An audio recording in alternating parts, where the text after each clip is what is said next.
Follow Meera for a moment. Meera is sitting at her kitchen table on Sunday afternoon. She has the numbers from last month in front of her. The 3 categories she found, the subscriptions she'd forgotten about, the convenience of spending was added without asking permission, the tired purchases that appeared whenever the day had been long, and she's sitting with a question she hasn't been able to answer. She knows where the money went. That's new. That's genuinely different from before. But she doesn't know what to do with that knowledge, because everything she's heard about fixing it sounds like a version of the same thing: a budget, a spending limit, a list of things she can and can't have. And every time she tried that before, it lasted about 3 weeks. So, she sits there, knowing more than she used to, and still not quite sure what comes next, until she asks a different question. Not how do I spend less, but something quieter and more specific than that. What if every dollar she earned had a job to do, before it could go anywhere? My name is Nick, and over the last 2 episodes, we've been following Meera through the first 2 steps of something I think most personal finance advice skips entirely. First, understanding that the problem isn't usually income, it's the drain. Second, actually looking at the drain honestly, without judgment, for an entire month. This episode is the 3rd step, and it's the one where things start to feel different. Not fixed yet, but structurally different. Like the ground has shifted slightly under the problem. Because there's an idea that sits at the heart of everything that comes next. Every dollar needs a job. And once that idea actually lands, not as a slogan but as a real way of thinking about money, it changes how all of it feels. Here's how most people payday actually works. Money arrives, and for a brief moment, maybe an hour, maybe a day, it just sits there, in the account, without instructions. And in that window, life moves in. Rent takes some, utilities take some, then the less structured stuff begins. A round of coffee because it's been a long week. A delivery because cooking felt impossible that evening. A purchase made while scrolling, half asleep, that made sense in the moment and made less sense in the morning. None of them were planned. None of them were malicious. The money simply arrived without instructions, and life, which is always full of suggestions, gave it somewhere to go. This is the core problem. Not irresponsibility, not poor discipline, just a gap between money arriving and money being assigned. And in that gap, the drain opens. Now here's what most people try to do when they recognize this. They budget.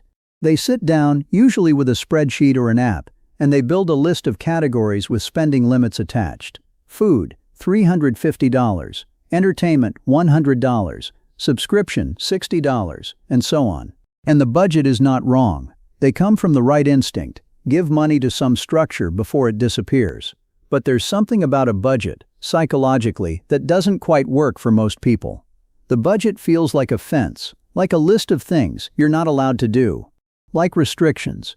And here's the thing about restriction. The brain is not good at it long term. It pushes back, it finds workarounds, it treats the fence as a challenge rather than a guide. A budget tells you what you can't do, which is why it feels like a diet. And just like a diet, the moment you get stressed, you want to binge spend on everything you're not allowed to have. We don't need a cage, we need a map. The job assignment isn't a fence, it's a purpose. And purpose feels completely different to restriction, even when the practical result is similar. So, what does a job assignment actually mean? And how is it different from just writing a budget with a different name? The difference is subtle, but it's real. And I think once you feel it, you don't quite go back. A budget says, here is the maximum you're allowed to spend in this category. A job assignment says, here is what this money is for. This is specific money, before it touches anything else. The first is a ceiling. The second is a purpose. And psychologically, having a purpose for money feels like ownership. Hitting a ceiling feels like being managed. Here's how Meera did it.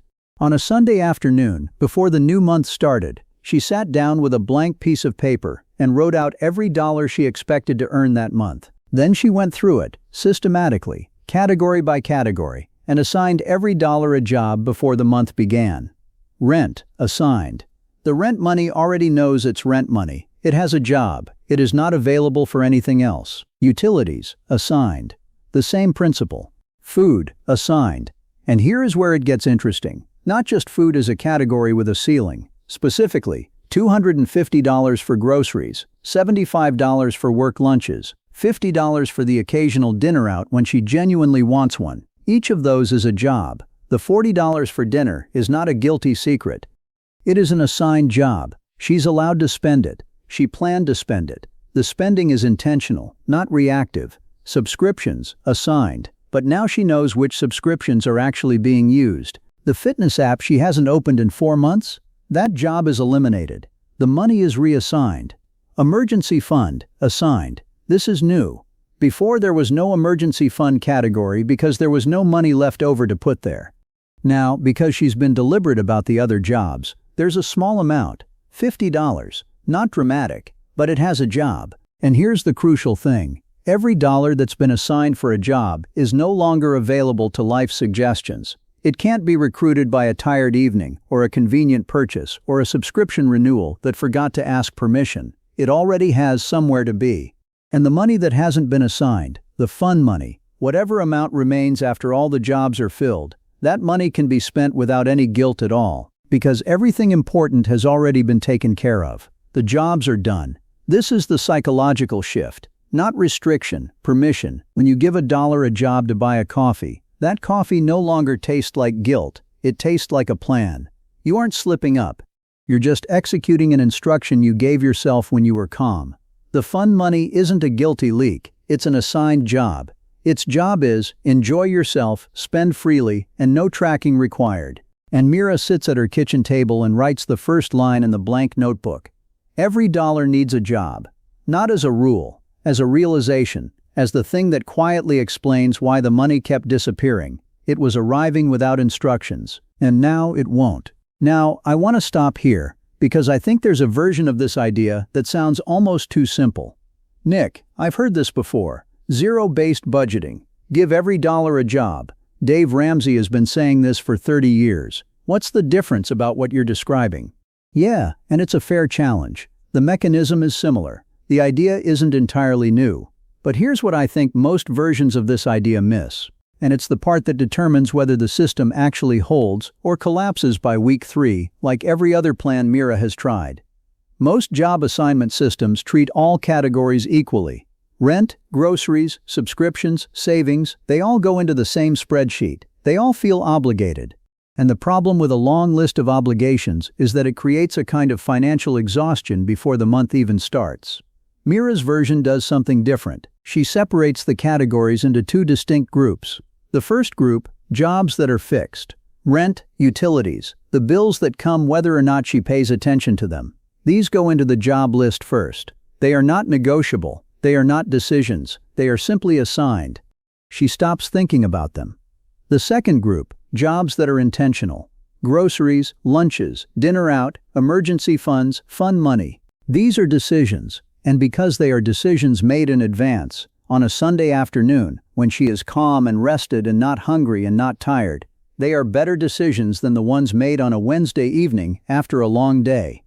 The job list moves financial decisions to a moment when they're most likely to be made well, and then it removes the need to make them again throughout the month. This is, I think, what most budgeting advice misses. It treats every financial decision equally in the moment. It assumes you'll make good choices at every point of friction throughout the month. But human beings don't make good choices at every point of friction. We make good choices when we're calm, fed, rested, and not being pressured by convenience or habit, or a tired brain looking for relief.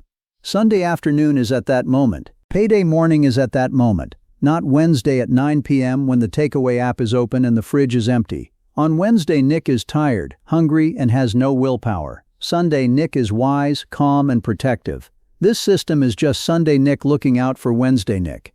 It's an act of kindness to your future self. Morgan Housel writes about this in a way I think applies directly here. He talks about the difference between a plan that sounds right and a plan you can actually stick to. And his argument is that the simpler the plan, the more likely it is to survive contact with real life. A job list that fits on one side of a piece of paper is more powerful than a detailed spreadsheet that requires daily maintenance, because one of them gets used and one of them gets abandoned. Meera's job list is not complicated. It fits on one page. It takes about 20 minutes to set up at the start of each month. And once it's set, the decisions are made. The month can happen without her having to fight herself every time something costs money. So, what happened to the 3 categories last month? The subscriptions, the convenience of spending, the tired purchases. The subscriptions were the easiest. She sat down and went through them one by one. The ones she actually used, streaming service she watched regularly, a podcast app she genuinely valued. Those kept their jobs. The fitness app she hadn't opened in 4 months. The magazine subscription she'd completely forgotten. Those jobs were eliminated, not cut with guilt, just removed. The money was reassigned to the emergency fund instead. Total saving from that one 20-minute exercise, about $30 a month. Not dramatic, but money now has a better job. The convenience spending was trickier, because convenience spending doesn't feel like a category. It feels like a series of individual reasonable decisions, and it is. The problem is the cumulative effect. Meera's solution was simple. She created a category called Ease Money. A specific amount, $40, assigned specifically for the moment when convenience wins. When she's tired and the delivery app is the right answer. When she genuinely needs the quicker option. The key difference, now it's an assigned job, not an invisible drain. The drain was money leaving without your permission. The Ease Money is money left with a high five. The amount is the same, but the person spending it is completely different. When the $40 is spent, it's spent. She knows it. It was planned for me. And the tired purchases, the late night scrolling, the small impulses, those are harder to assign because they're harder to predict. But Meera did something clever. She built them into the fun money category deliberately. A specific amount, no tracking, no guilt, no questions asked. Its job is a relief. Its job is to exist so that the rest of the system doesn't feel like punishment. The 3 leaks didn't disappear. They were given jobs. And jobs, it turns out, are much more manageable than leaks. So, back to Meera on that Sunday afternoon. She sat down with a question she didn't quite know how to answer. She knew where the money had been going, but she didn't know what to do about it. And what she built, in about 20 minutes, with a blank piece of paper and a pen, wasn't a budget. Not exactly. It was something simpler and, I think, more honest. A list of jobs. Every dollar that was coming in that month got a purpose before it arrived. Rent, food, ease money, fun money, emergency funds, the small remaining subscriptions, all of it assigned. All of them were decided in advance. And when the salary arrived, it wasn't landing in a vacuum anymore. It was landing in a system. Every dollar already knew where it was going. Life still presented its suggestions. The tired evenings still happened. The convenient options were still there. But now there was a system on the way. A gentle one, not a fence, a plan. And the plan had already made the decision. The money didn't disappear that month. Not all of it. For the first time in longer than she could remember, some of it stayed. Before money can grow, it first has to stay. And now, for the first time, it's starting. So, I want to ask you something. If you gave every dollar you earned this month a specific job before the month started, what category do you think would feel hardest to assign? The fixed bills are easy, but which intentional category would you struggle with? Drop it in the comments. Because I think the answer tells you a lot about where the system needs the most attention. And if you want to know what happens next for Meera, because there's a problem with this system that she's about to discover, subscribe. Because the job list works. It genuinely works. But it only works when she remembers to do it. And what happens in the months when she doesn't? When does life get too busy for Sunday afternoon planning sessions? When does motivation run out? That's episode 4, and it's where the system stops depending on Meera and starts running on its own.